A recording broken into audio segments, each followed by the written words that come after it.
Good morning, plus one commerce. Today our topic will be बेटा formation of a company, यानी एक जो company होती है वो किस तरह से एस्टेब्लिश्ड होती है। तो इसमें 4 स्टेजेस हैं, उसमें से सबसे पहली स्टेज आपकी प्रमोशन, ये हम कर चुके हैं। आज हम करेंगे डॉक्यूमेंट्स, कि कैसे डॉक्यूमेंट्स जो हैं वो एक कंपनी में ज़रूरी हो जाते हैं जब हम किसी कंपनी की फॉर्मेशन करते हैं। तो सबसे पहला है मेमोरेंडम ऑफ एसोसिएशन। देखिए, मेमोरेंडम ऑफ एसोसिएशन में आपको 10 चीज़ों की मेनली ज़रूरत होती है। होती तो बहुत सारी है, लेकिन जो मुख्य तौर पर चीज़ें हैं वो 10 हैं। पहला है name clause, registered office clause, object clause, liability clause, capital clause, association clause, article of association, consent of directors, agreement with managing director to whole time director और स्टैच्यूटरी डिक्लेरेशन। ये 10 चीज़ें ऐसी हैं जो मेमोरेंडम ऑफ एसोसिएशन में लिखनी compulsory है। Name clause, company का नेम क्या है। रजिस्टर्ड ऑफिस क्लाउज, कंपनी का जो रजिस्टर्ड ऑफिस है वो कहाँ पर है। ऑब्जेक्ट क्लाउज, कंपनी किस ऑब्जेक्टिव के लिए, किस उसका ऑब्जेक्ट क्या है जिसके लिए वो सेटअप हुई है, वो ऑब्जेक्ट क्लाउज। लायबिलिटी क्लाउज, कि ईच पार्टनर की, ईच जो कंपनी होल्डर, जो शेयर होल्डर है उसकी लायबिलिटी कितनी है। कैपिटल क्लाउज, कंपनी की कैपिटल कितनी है, कंपनी की कैपिटल किस तरह से डिवाइड है। एसोसिएशन क्लाउज, कंपनी के साथ जो एसोसिएशन बना है वो किन किन लोगों का है। Article of association, article of association क्या है बेटा, मेमोरेंडम ऑफ एसोसिएशन के अंदर तो क्या होता है, सभी रूल्स एंड रेगुलेशन जिसको फॉलो किया जाना ज़रूरी है।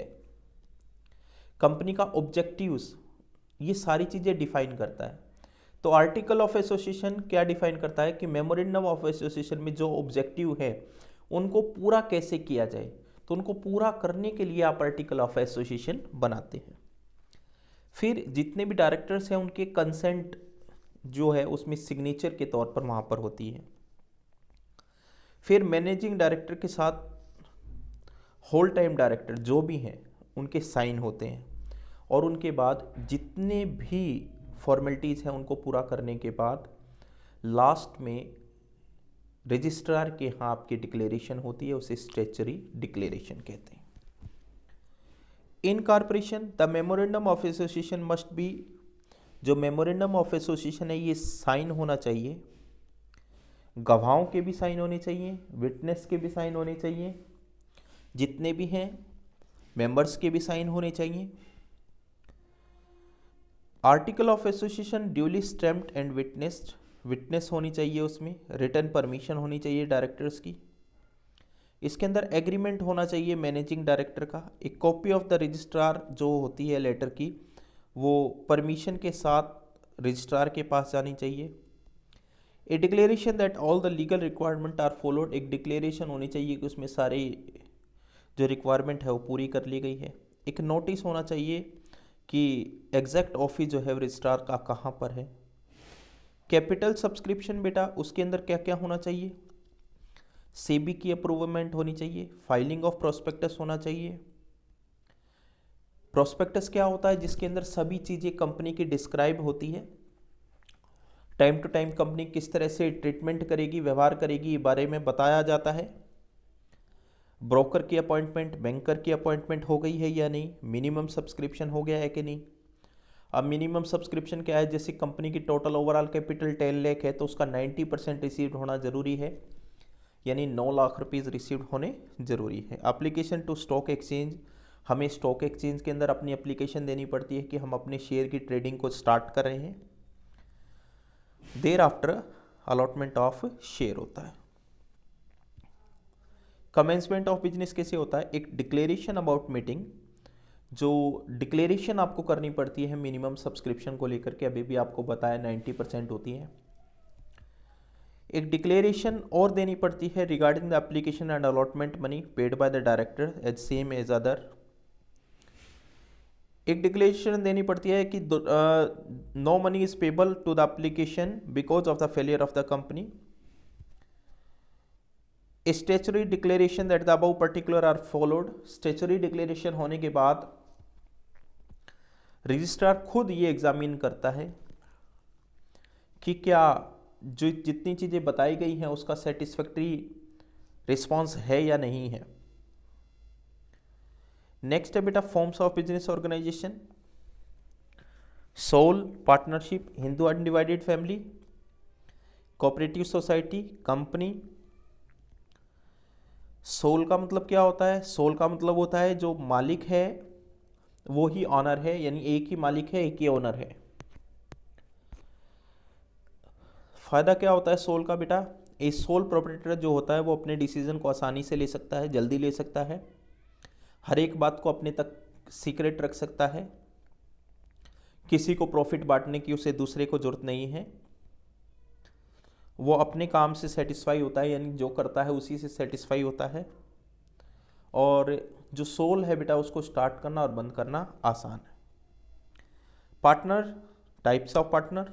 एक्टिव पार्टनर, एक्टिव पार्टनर वो पार्टनर है जो कैपिटल लगाता है, मैनेजमेंट में पार्टिसिपेट करता है, प्रॉफिट एंड लॉस को डिवाइड करता है। स्लीपिंग पार्टनर वो है जो बिजनेस एक्टिविटी में पार्टिसिपेट नहीं करता किसी भी। सीक्रेट पार्टनर वो पार्टनर है who has association with the firm, जिसका एसोसिएशन से पूरी तरह से लेना देना है लेकिन पब्लिक के अंदर वो unknown. Nominal partner, a partner who allows his name to be used by the firm. एक partner who allows his name, जो अपना नाम को यूज करने की परमिशन देता है। Partner by estoppel, a person who by behaviour, जो व्यवहार से ये दिखाता है कि वो पार्टनर है लेकिन वास्तव में वो एक पार्टनर नहीं है। और होल्डिंग आउट पार्टनर क्या होता है? A person who is not a partner, जो एक पार्टनर नहीं है बट अलाउज हिमसेल्फ, लेकिन ये चीज़ उसने अलाउज कर रखी है, रिप्रेजेंट करा रखा है अपने आप को कि मैं इस फर्म के अंदर, यानी उसके दिखावे से ऐसा लग रहा है कि वो एक पार्टनर है।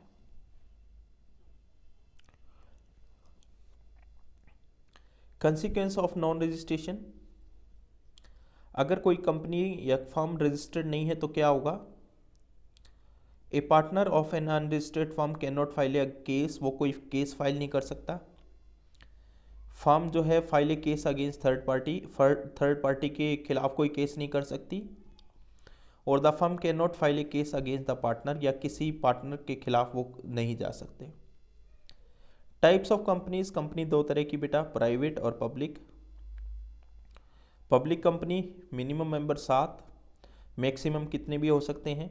डायरेक्टर्स कम से कम 3, minimum paid up capital 5 lakh होती है। इंडेक्स ऑफ मेंबर्स जो है बताना ज़रूरी होता है। ट्रांसफ़र ऑफ शेयर हम आसानी से कर सकते हैं, पब्लिक को हम इनवाइट कर सकते हैं। प्राइवेट कंपनी में मिनिमम 2, मैक्सिमम 100 कर लेना। मिनिमम नंबर ऑफ डायरेक्टर्स 2 होते हैं, minimum paid up capital 1 lakh होती है, और इंडेक्स ऑफ मेंबर्स बताना ज़रूरी नहीं है। ट्रांसफ़र ऑफ शेयर, ये ट्रांसफ़र नहीं कर सकते अपने शेयर को, और ना ही किसी को इनवाइट कर सकते हैं। मेमोरेंडम ऑफ एसोसिएशन, ये मैंने आपको बताया, it defines the objectives from which company is form. This is the main document of the company. This defines the relationship of a company. Every company has to file memorandum of association. Alteration of memorandum of association नहीं हो सकता। Article of association, it defines the objectives of company. This is the subsidy document of company. Subsidy क्यों है? क्योंकि main आपका memorandum of association है।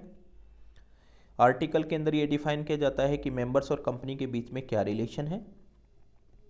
It is not necessary for the public limited company, public limited company के लिए बनाना ज़रूरी नहीं है, और ये एक स्पेशल प्रस्ताव पास करके इसमें बदलाव किया जा सकता है। तो बेटा very short answer type question है, ये भी आपने करने हैं। एक बार इसका स्क्रीनशॉट लेना चाहे तो स्क्रीनशॉट ले लेना बेटा। Varun is the only owner of his restaurant, name the form of business, तो बेटा ये सोल हो जाएगा। Name the form of organisation found only in India, ये आपका JHF यानी जॉइंट हिंदू फैमिली। दो फायदे क्या है सोल के, सिंगल ऑनरशिप होती है और फुल कंट्रोल होता है।